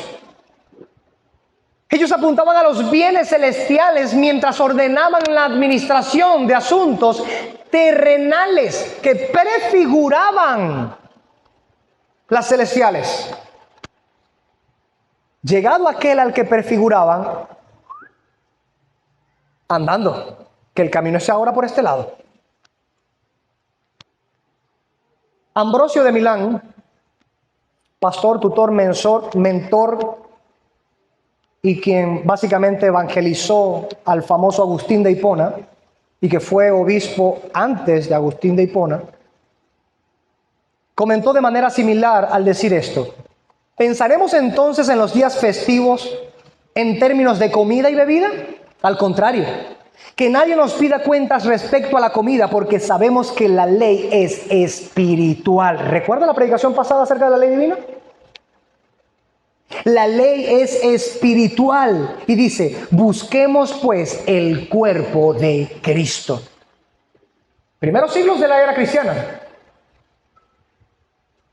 Está diciendo, la ley es espiritual. Está diciendo, la ley es espiritual y está hablando de las ceremonias. Lo que está diciendo, estas ceremonias tienen un apunte espiritual. Toda la ley es espiritual. Pero estas ceremonias en particular, lo que debemos buscar, tenemos que buscarlo en el cuerpo de Cristo. ¿A qué estaba haciendo referencia? A lo que estamos leyendo y explicando aquí. Todo lo cual es sombra de lo que ha de venir, pero el cuerpo es de Cristo. ¿Qué debemos buscar? No las ceremonias en sí mismas, como si ellas pudiesen comunicar efectivamente aquellas cosas. Por su naturaleza no pueden hacerlo. ¿Dónde debemos buscarlo? En Cristo. Porque apuntan a Cristo, pertenecen a Cristo, son de Cristo y en Cristo. Las cosas a las que apuntan no son carnales propiamente, sino que son espirituales. Por eso Ambrosio dice esto. ¿Y por cuál otro medio podrán llegarnos estas bendiciones espirituales si no es por medio de Cristo? Por esto dice Ambrosio, busquemos pues el cuerpo de Cristo. Ahora, en ese contexto, y llegando ya al tercer punto y final de la predicación, el cambio necesitado, pudiera colocarle también la reforma necesaria. El hecho de que estas cosas estén apuntando a Cristo, que el objeto de esta sombra sea Cristo, y que aquellas cosas que se encontraban tipificadas en aquellas sombras veterotestamentarias encuentran su pleno cumplimiento en Cristo, supone por necesidad lógica un cambio necesario cuando ha llegado entonces el cumplimiento perfecto de aquellas cosas que eran tan solo sombras. Es decir, la condición en la que deben encontrarse aquellos que estaban delante de las sombras debe cambiar cuando el cuerpo ha llegado. Puede suponer un acto de veneración besar la sombra del cuerpo que no ha llegado. Pero cuando llega el cuerpo es un acto ridículo permanecer besando la sombra cuando el cuerpo está delante de uno. Eso es básicamente lo que estoy diciendo. Si las cosas prefiguradas por aquellas sombras han llegado a nosotros hoy por medio de Cristo, entonces ciertamente esas primeras cosas han cumplido perfectamente con su rol, con su papel, y ya no es necesario seguir guardándolas. Es la razón por la que con tal convicción Pablo en el texto anterior dice que nadie los juzgue en estas cosas. ¿Por qué? Porque se cumplen en Cristo y por lo tanto ya no es necesario seguirlas guardando. Razón tiene Pablo al decir que no debemos juzgar a nadie ni ser juzgados por nadie respecto a estos asuntos. Pues son asuntos que llegado al cuerpo de la sombra se aproximan a desaparecer por haber cumplido el fin para el que fueron dispuestas con anterioridad. Ya que las ceremonias no podían hacer lo que tipificaban, ¿lo dije bien? Mosca. Se me lengua la traba. Porque naturalmente son una sombra del cuerpo que sí puede hacerlo. Entonces ahora que ha llegado aquel al que señalaban, es necesario reformar las cosas. ¿De dónde saca el pastor estas ideas? Yo no, hermano. Yo repito lo que está escrito. Asimismo lo entendió el apóstol Pablo cuando escribió en Hebreos capítulo 9:10 las siguientes palabras, que estas ceremonias habían sido impuestas, y atención allá, oído al tambor, impuestas hasta el tiempo de reformar las cosas. Léalo usted mismo, Hebreos 9:10, no arranque la página, no pelee conmigo. Venere las escrituras, obsérvelas.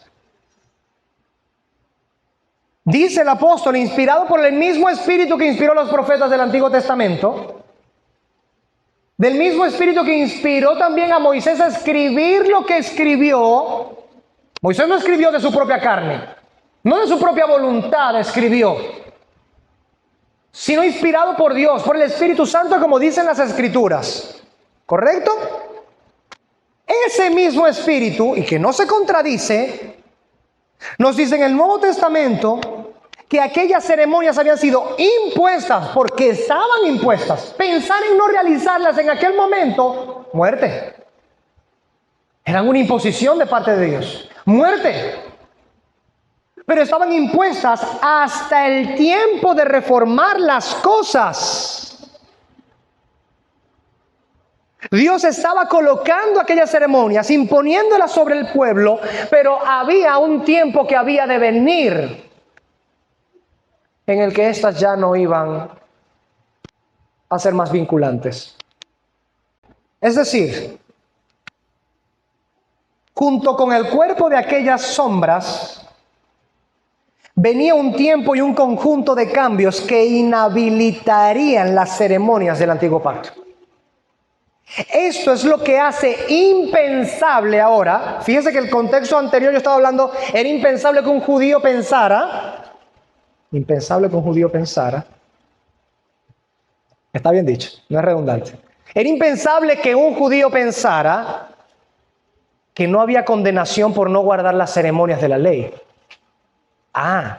Pero llegado el tiempo en el que el cuerpo al que las sombras apuntaban llega, allí se hace innecesaria la sombra, es decir, la atención a la sombra, porque el cuerpo está al frente nuestro. Y esto supone una reforma de condición, ya no ante la sombra, aunque delante de la sombra también, sino ante el cuerpo. La condición ya no es igual. El texto dice que ellas debían seguir hasta ese tiempo. Y no más allá.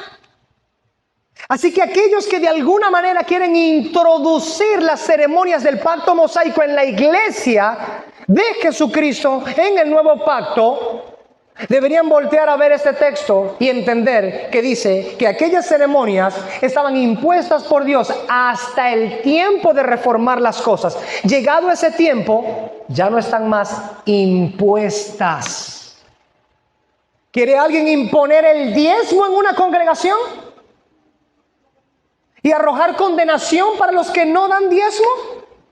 Estas ceremonias estaban impuestas hasta el tiempo de reformar las cosas. ¿Quiere alguien imponer las primicias a la iglesia del nuevo pacto en este aspecto? Estas ceremonias estaban impuestas hasta el tiempo de reformar las cosas. Idem para todas las demás.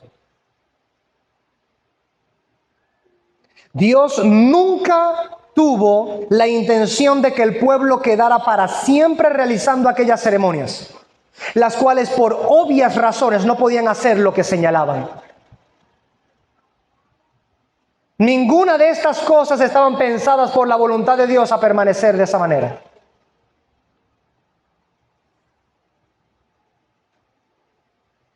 Cuando vemos a predicadores el día de hoy entonces,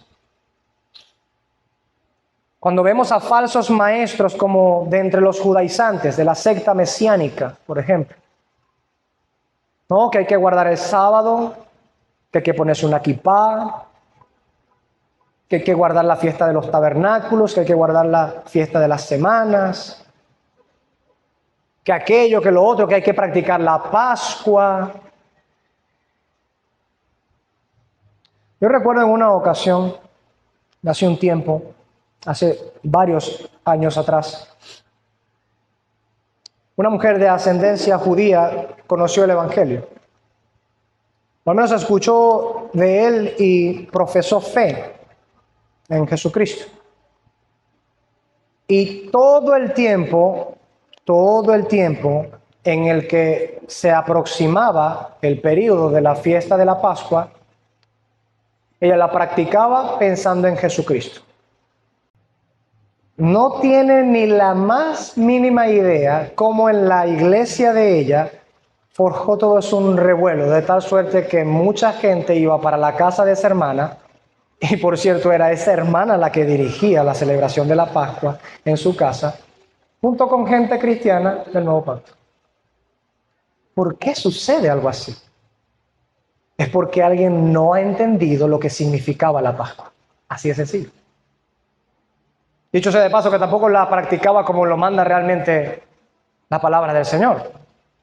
Pero aquí el engaño está precisamente en que, dado que no entendía lo que prefiguraba y hacia dónde tenía que llegar este asunto, y como si llegando hasta un punto ya no debía seguir más allá porque había llegado el tiempo de reformar las cosas, porque cuando ha llegado el tiempo de reformar las cosas, alguien osa tomar de las que estaban antes de reformar las cosas para colocarlas nuevamente cuando se reforman las cosas. Yo diría que utilizando la misma fraseología del apóstol Pablo, tendríamos que decir, si las cosas que hemos destruido las volvemos a reconstruir, transgresor me hago. Y creo que aplica perfectamente a este contexto. Porque ha sido Dios precisamente el que determinó que llegado el tiempo del cumplimiento de estas ceremonias, ya no siguieran más en medio nuestro. Tal era la voluntad de Dios de que esto aconteciera de esta manera, que se aseguró incluso de borrar de en medio el sacerdocio levítico, que no quedara ninguno de pureza del sacerdocio levítico, sino mezclado entre las naciones y apartados. Y por si fuera poco, y de ñapa, destruyó hasta las cenizas el templo en el que debían ofrecerse las ceremonias y todas las demás cosas. Es una voz alta y clara, fuerte y clara de Dios diciendo, esto no va a seguir después de esto. Después de la ascensión de Cristo, esto no va a seguir. Ha culminado el período ceremonial. El teólogo Albert Barnes, un teólogo reformado, lo describió de esta manera. Habiendo venido lo que fue prefigurado, entonces, lo que fue diseñado simplemente para representarlo, ya no es vinculante. Si realmente la iglesia cristiana entendiera esto, sería tan libre de malos juicios y condenaciones injustas que falsos maestros, o en el mejor de los casos, que no es mejor, en el menor de los casos, ignorantes, colocan sobre los hombros de la iglesia el día de hoy. Serían libres del peso de la culpa por no guardar las primicias, el diezmo, etcétera, etcétera, etcétera. Serían libres de la herejía de que necesitan practicar estas cosas para ser salvos, como sucede en algunos contextos de algunas iglesias. Serían libres de la blasfemia de hacer el sacrificio de Cristo insuficiente cuando se vuelve a practicar aquellas ceremonias que prefiguraban insuficientemente, porque esa es la naturaleza de esa ceremonia, a Cristo. Por eso vino Cristo una sola vez y para siempre. Su sacrificio es suficiente. Hacemos el sacrificio de Cristo insuficiente, lo cual es blasfemia, cuando nos ceñimos a aquellas ceremonias que insuficientemente prefiguraban al que había de venir, que sí tenía el poder y sí tiene el poder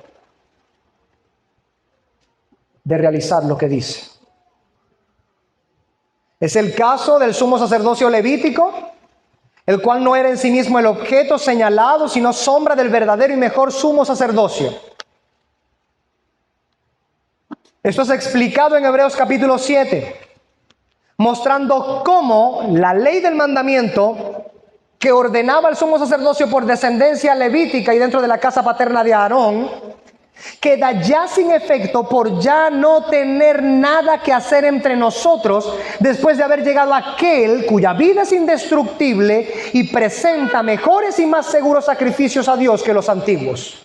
Léalo allí en Hebreos capítulo 7, versículos 14 al 18. Es explícito al respecto. ¿Sabe una cosa, hermano? Y este es el punto que debemos estar pensando o meditando en las implicaciones de no comprender estas cosas correctamente. A usted y a mí nos llaman en el nuevo pacto sacerdotes del Señor y reyes, ¿correcto? Si aquello fuera vigente aún, usted y yo no podemos ser sacerdotes. ¿Desciende usted de Leví? ¿Cómo podría ser usted llamado parte del sacerdocio del Señor? Como de hecho así sucede en las Escrituras. Si no es quitado primero aquello que era sombra de lo que había de venir. Ahora, si usted quita de en medio aquello que era sombra de lo que había de venir y ahora se apropia del sacerdocio porque a Dios así lo dispuso desde antemano y aquello era solamente una figura, ¿no sería transgresión levantar de nuevo el sacerdocio levítico? Pero hay creyentes el día de hoy, auspiciados por la corriente novedosa del dispensacionalismo, que están esperando la reconstrucción del tercer templo, un levantamiento del sacerdocio levítico y la nueva administración para hacer sacrificios como los mandaba la ley en el templo. Hasta dicen cumplimiento de los tiempos, se va a cumplir porque se va a construir el tercer templo, ya viene. Se alegran por lo que es una blasfemia. ¿Usted entiende a lo que me refiero? Peor aún, entiende a lo que se refieren las Escrituras. Si ese sacerdocio fuera levantado, ya no tiene entonces en ese contexto nada que hacer usted y yo siendo llamados sacerdotes. Si ese sacerdocio levítico debe mantenerse y es legítimo que se mantenga, escuche bien lo que estoy diciendo, Jesucristo entonces no es sumo sacerdote porque Él no es de la casa de Aarón. Él es judío, de la tribu de Judá. Usted puede leer Hebreos capítulo 7 de por qué podemos decir que nuestro Señor Jesucristo es el sumo sacerdote perfecto. El que realmente entró en el cielo mismo y no en aquel escenario que era figura de las cosas celestiales, el tabernáculo, en el lugar santísimo. Pero usted no puede decir eso con verdad si primero no entiende que el sacerdocio levítico y el sumo sacerdocio aarónico fue quitado de en medio por cuanto ya cumplió su fin. Su fin era apuntar a aquel que sí podía llevar a cabo lo que debía hacer. ¿Entiende ahora? Si usted vuelve a levantar aquello, usted se hace transgresor, usted está quitando de en medio a Cristo como sumo sacerdote y usted está quitando la verdad bíblica de que nosotros somos sacerdotes en el Señor a lo largo de toda la tierra, a lo largo y ancho, de cualquier lengua, de cualquier nación, de cualquier pueblo y cultura. Eso dicen las Escrituras. Reyes y sacerdotes de toda lengua y nación, de todo pueblo. ¿No lo dicen? ¿No decimos amén a ello? Si miramos tan solo un poco, con cierto aprecio, permisión o concesión, que alguien piense que levantar el sacerdocio levítico de nuevo no pasa nada malo, es algo normal, debe hacerse porque Dios tiene otro plan con ese pueblo, está apoyando una blasfemia que quita de Cristo su sumo sacerdocio. En teoría, porque en realidad en la práctica no lo hace. Esas cosas fueron dadas como figura, no para que se permanezcan, no para que permanezcan para siempre. Sería ridículo ansiar un sumo sacerdote que vuelva a operar con aquellas cosas que son solo sombras terrenales de los bienes espirituales y celestiales. Cuando aquel que era prefigurado a venir como el perfecto sumo sacerdote y que entró no en santuario hecho por mano de hombre, sino en el cielo mismo, como dice Hebreos 8:1, y que por cuya mano se presentan los sacrificios que sí quitan el pecado, ya haya llegado. Es como decir, tenemos que hacerlo de esta manera hasta que tengamos esta, que es la perfecta. Listo, vamos a hacerlo. Llega el momento en que llega la perfecta. Bueno, ahora sigamos utilizando la que antes utilizamos antes de llegar a la perfecta. En cualquier contexto en donde usted obre de esa manera, usted va a decir, usted es ridículo. Eso no tiene sentido. Imagine hacerlo ahora contra los bienes espirituales, contra el Hijo de Dios mismo, contra el sumo sacerdote perfecto que estaba prefigurado en aquel sumo sacerdote prefigurado del servicio levítico. Imagine hacerlo en ese contexto. Otro ejemplo está en las fiestas mencionadas en Deuteronomio 16, que yo había mencionado, del 1 al 17. Hay 3 fiestas allí, Pascua, las semanas y los tabernáculos. La Pascua, que fue dictaminada en Éxodo capítulo 12, aunque más adelante se dan otros señalamientos, se hace innecesaria practicarla en medio nuestro de la manera en que antes fue señalada, porque el objetivo de aquella ceremonia se ve perfectamente cumplido en Jesucristo, el verdadero Cordero por cuya sangre somos librados de la muerte eterna. ¿De dónde saca el pastor estas cosas? Vamos a 1 Corintios. 1 Corintios, capítulo 5, versículo 7. La palabra de Dios dice: limpiaos pues de la vieja levadura, para que seáis nueva masa, sin levadura, como sois.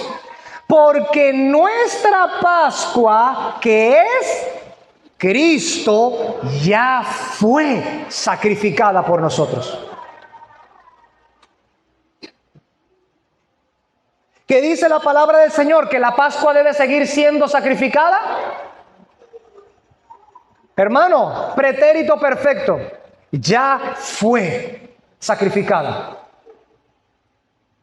No puede, no solo por la naturaleza misma de la ceremonia, sino porque ha llegado aquello a lo que prefiguraba, no puede seguir repitiéndose en medio nuestro. La Pascua nuestra, que es Cristo, ya fue sacrificada por nosotros. Note que le está hablando a los corintios, ¿correcto? Los corintios son gentiles y no judíos. La palabra del Señor, al mostrar esto, está diciéndonos: todos aquellos que tenemos fe en Jesucristo formamos parte del pueblo de Dios. La Pascua ha sido presentada por el pueblo de Dios, lo que incluye judíos y gentiles. Ya no es necesario practicar la Pascua en medio nuestro, ya fue sacrificada. Las implicaciones de tratar de tomar nuevamente esta ceremonia en medio nuestro implica acusar de insuficiencia el sacrificio de Cristo. Porque si Cristo tuvo un sacrificio suficiente para cubrir y por medio de su sangre pasar por alto, Pesaj, Pascua, pasar por alto nuestros pecados y que la muerte no nos toque, si Cristo hizo suficientemente esta labor, la Pascua ya no tiene ningún significado delante de nosotros. Ya no es vinculante para nosotros. Tiene significado, tiene significado, tiene mucho significado, cobra su verdadero significado, pero ya no es vinculante la ceremonia en medio nuestro, porque en Cristo ya fue cumplida. Es decir, habiendo muerto Cristo como Cordero Pascual, no solo sería innecesario, sino blasfemo que sacrificáramos otro Cordero Pascual. Pues diríamos con ello que el Cordero de Dios, que es Cristo, no fue suficiente, que hay que añadirle a esa labor, o que hay que seguirla repitiendo porque no fue efectivo el sacrificio de Cristo. Por otro lado, aquella fiesta que acompañaba la Pascua, la fiesta de los panes sin levadura, llamada también la fiesta de los ácimos, ya no es necesaria en medio nuestro tampoco. ¿Sabe? La Pascua se realizaba y a partir de ese día, los días subsecuentes eran los días de los panes sin levadura, según las Escrituras. Practicar la Pascua llevaba necesariamente que después de la Pascua se practicaba los panes sin levadura. Esta fiesta consideraba precisamente que la participación de los panes sin levadura era el cumplimiento de la ordenanza ceremonial de Dios con respecto a la Pascua. Ya no es necesaria en medio nuestro tampoco. ¿Por qué? Porque lo que prefiguraba la fiesta de los panes sin levadura es una vida sin la levadura del pecado. Esta ceremonia nunca estuvo determinada por el Señor para que usted siempre estuviera comiendo pan sin levadura, porque era pecado comer pan sin levadura. Era para formar la conciencia de un bien mayor, de una verdad aún mejor y más alta: la vida sin la levadura del pecado. ¿Dónde dice eso la Biblia? Vamos al mismo pasaje que leímos ahorita. El otro, el versículo 8. 1 Corintios capítulo 5, versículo 8 dice: así que, mire usted cómo se celebra la fiesta de los panes sin levadura. Escúchelo. Así que celebremos la fiesta no con la vieja levadura, ni con la levadura de malicia y de maldad, sino con panes sin levadura, de sinceridad y de verdad. ¿Qué está diciendo? Son figura de una vida en sinceridad y en verdad. Una vida sin malicia y sin maldad, sin la levadura del pecado. Por eso Pablo dice en Gálatas capítulo 5, versículo 9, un poco de levadura leuda toda la masa. ¿Qué estaba hablando? De la Pascua. ¿Será que le estaba dando un consejo culinario a los Gálatas? ¿Será eso? No le echen levadura a la masa para que no se le esponje mucho. Dirán algunos, entonces es pecado hacer masa madre. Lo que Pablo está diciendo en este contexto es que la fiesta ha pasado un cumplimiento en el que la ceremonia ya no es necesario realizarla. Se ha cumplido en Cristo de tal manera que al tener nosotros la nueva vida por medio de Cristo, ahora nuestra vida nueva es sin malicia, sin maldad. Debemos procurar vivir sin la levadura del pecado. No es que ahora yo practico la Pascua, cuando llego a cierto y determinado periodo de la vida, entonces yo voy a comer panes sin levadura y voy a decir, estoy en la fiesta de los ácimos y ahora a Dios le agrada lo que estoy haciendo. Así anda mucha gente el día de hoy. Entre los judíos y entre gentiles que están judaizando. Sépalo. Pero lo que la palabra de Dios dice es, no que te vas a retener de comer panes sin levadura para celebrar los ácimos, sino que te vas a retener de vivir una vida en malicia y en maldad. Esos son los ácimos que a Dios le agradan. Esa es la fiesta de los panes sin levadura que a Dios le agrada. Lo que debemos hacer entonces es abstenernos de pecar en vez de abstenernos de comer panes con levadura. Y los que aman el gluten dicen sí. En cuanto a la fiesta de las semanas, yo no puedo hacer tan extenso el mensaje porque ya cuánto tenemos. Es 1 hora 40 minutos. Vamos bien. Ya son las 12. En cuanto a la fiesta de las semanas, la cual constaba de 7 semanas, 49 días, 7 por 7, 49, culminando en una convocación santa en el día 50, usted la puede encontrar en Levítico capítulo 23, del versículo 15 al 21. Esta fiesta se llegó a conocer, escuche bien, la fiesta de las semanas, se llegó a conocer con un nombre muy particular, les va a sonar, sin duda alguna, se llegó a conocer con el nombre de Pentecostés. ¿Lo han escuchado? ¡Claro! Sí. Aquel evento significativamente impresionante que aconteció en Hechos capítulo 2, en el contexto de la celebración del Pentecostés. Pentecostés, valga la acotación, entre paréntesis, proviene de la palabra cincuentavo. ¿Ok? Cincuentavo porque significa el día número 50. ¿Día número 50 de qué? La fiesta de las semanas eran 7 semanas. 7 semanas de 7 días, ¿cuántos días son? 49 días.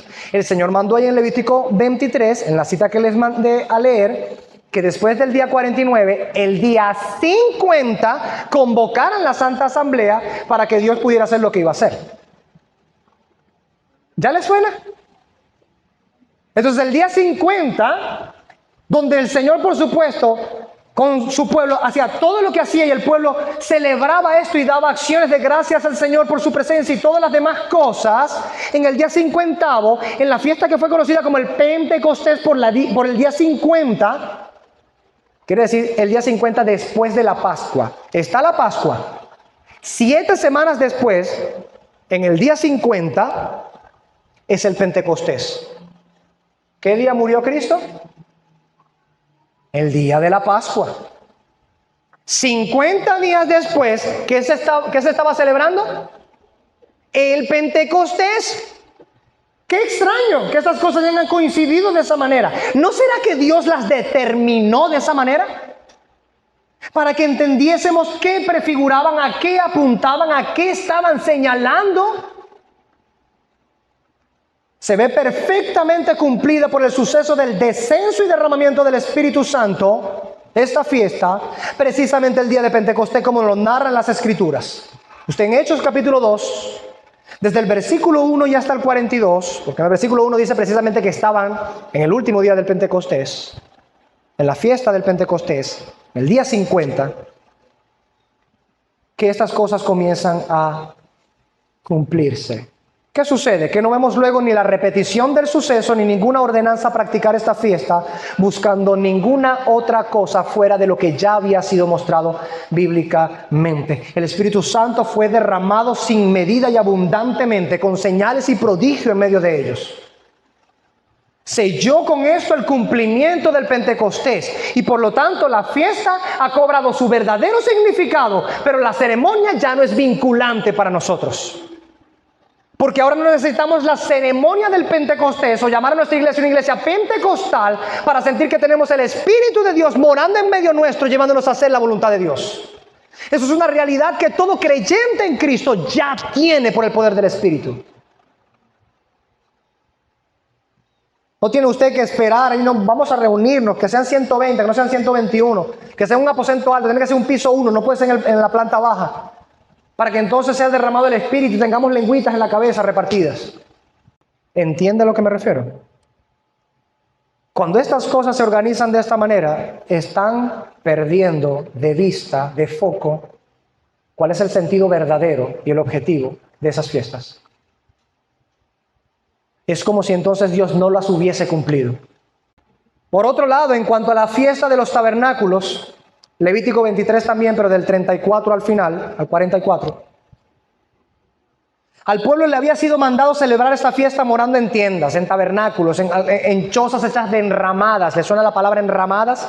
Que en el Nuevo Testamento también se utiliza. De ramas, como dicen las Escrituras. Recordándoles qué cosa.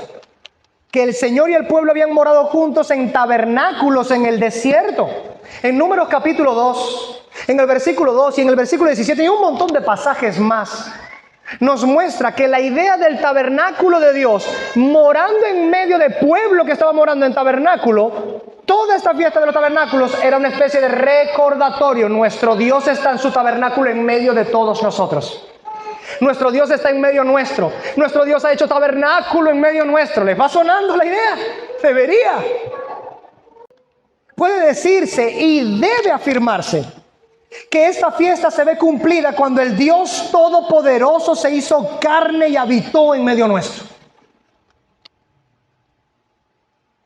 El apóstol Juan dice, y permítame leerlo en Juan 1:14 en la versión textual, dice, el Logos se hizo carne y tabernaculizó entre nosotros. Sé que tabernáculo no es un verbo, pero tratando de modificar el lenguaje para expresar la idea del vocablo griego que utiliza el apóstol Pablo, esta versión dice, tabernaculizó entre nosotros y contemplamos su gloria, gloria como del unigénito del Padre, lleno de gracia y de verdad. Amén.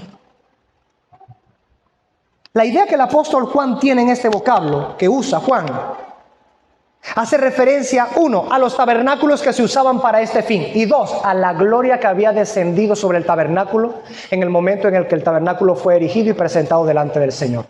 ¡Wow!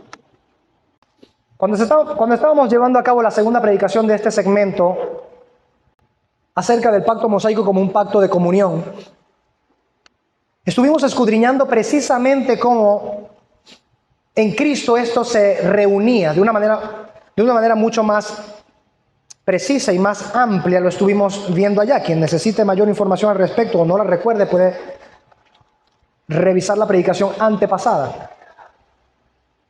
El punto aquí es mostrar cómo esta ceremonia ya no es vinculante para nosotros, porque cuando Juan habla acerca de ello, se toma, por el Espíritu Santo, se toma la libertad con mucha precisión de utilizar el vocablo en cuanto a tabernáculo que solía utilizarse para esos fines.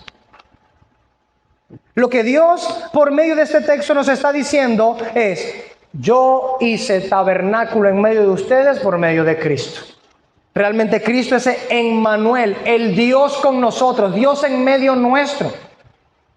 Juan dice, vimos su gloria, gloria como del unigénito de Dios, lleno de gracia y verdad. Es evidente la comparación. Es evidente el paralelismo. Pero en este contexto debemos de decir, es evidente que es mayor la gloria en esta. Uno puede decir, pero aquello fue una nube grandísima. Y todo el mundo quedó espantado. Cuando uno entiende lo que sucedió en Cristo Jesús, debería quedar igual de espantado, de anonadado, que el Dios eterno haya irrumpido en la temporalidad, que el Dios creador se haya vestido de criatura, que aquel que sostiene las estrellas moró debajo de ellas, que aquel que llama por su nombre a cada una de las estrellas creció y aprendió el lenguaje, aprendió el que todo lo sabe.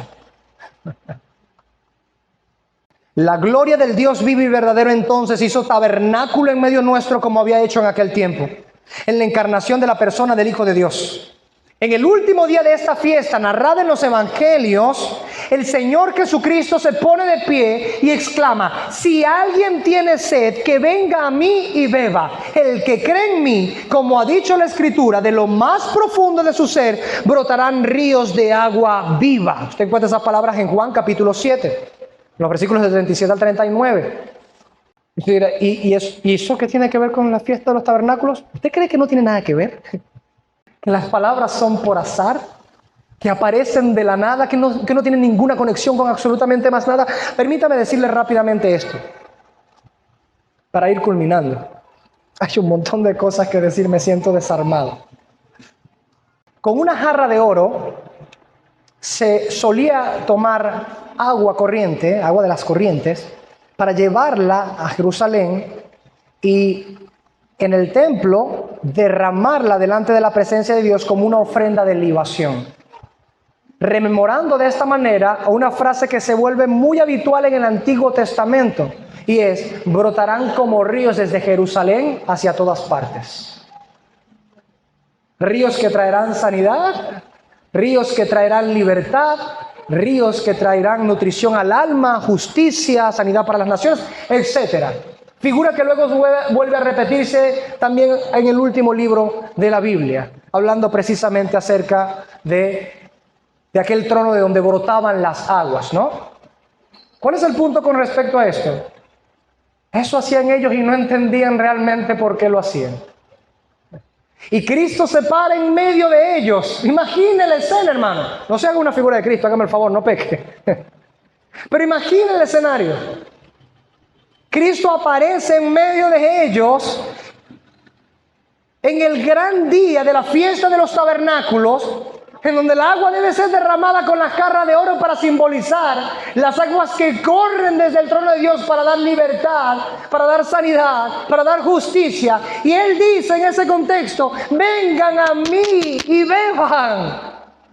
Porque si lo hace, de lo más profundo de su ser correrán, brotarán ríos de agua viva. Cada palabra dicha de mi Señor, cada acto hecho de mi Salvador, no fue al azar,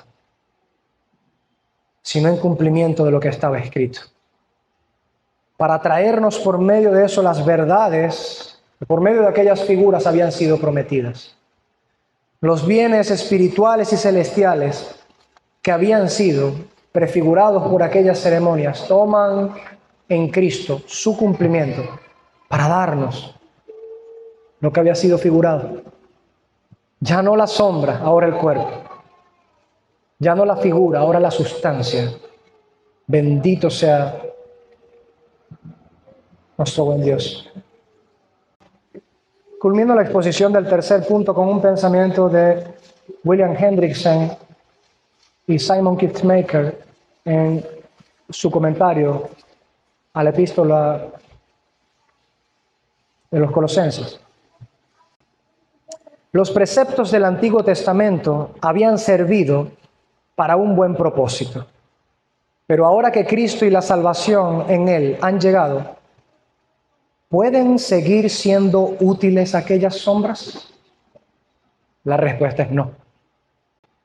Cuando la salvación ha llegado en Cristo y el cumplimiento de todas las cosas han llegado en Cristo, entendemos que todos aquellos preceptos y ceremonias del pacto mosaico sí habían servido para un buen propósito. Muchos israelitas sencillamente la relacionaron con la salvación y perdieron de vista de lo que trataba realmente las ceremonias. Y cuando llegó aquel del cual hablaban todas las ceremonias y prefiguraban todos los tipos, le despreciaron. Se habían enamorado de la sombra y aunque llegó el cuerpo y estuvo frente a ellos, no le reconocieron, no le amaron, no le desearon. Lamentablemente muchos de ellos hoy, hasta que la luz del Evangelio les alumbre, porque habrá un día, como Romanos 11 lo dice, en que los judíos les sea alumbrada la luz del Evangelio, cuando la plenitud de los gentiles haya entrado, en que el velo de sus ojos les sea quitado y puedan entender lo que el Antiguo Testamento dice y cómo señalaba a Cristo en todas sus partes. Y porque ya no es necesario levantar ni practicar ninguna de las ceremonias del pacto mosaico, porque han sido cumplidas en Cristo Jesús. Los bienes celestiales que estaban prefigurados en esas ceremonias las tiene efectivamente solo aquellos que tienen fe en Cristo Jesús. Y esto, mis hermanos, nos lleva a razonar y a reflexionar, y esta es la única reflexión para finalizar la predicación, que si estamos en Cristo, si Cristo es realmente el cuerpo al que apuntaba la sombra, no solamente no es necesario practicar estas ceremonias, sino que si Dios nos libró de las ceremonias que prefiguraban a Cristo, habiendo llegado Cristo, no tenemos ninguna justificación, ni mucho menos, para guardar las ceremonias de hombres, las que alteran los hombres para colocar como de parte de Dios sobre la iglesia del Señor. Dios nos ha hecho libres para servir a Dios conforme a los términos que Él nos ha dado en Cristo Jesús. Amén.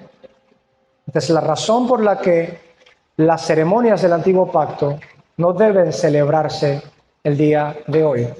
Todas ellas apuntaban en Cristo y el propósito es que las leamos, las veamos cumplidas en Cristo y celebremos con gozo que estas cosas han sido así cumplidas, que ya no es necesario circuncidarnos, que ya no es necesario celebrar la Pascua, que ya no es necesario celebrar la fiesta de los tabernáculos, de las semanas, de los panes sin levadura, etcétera, etcétera, etcétera.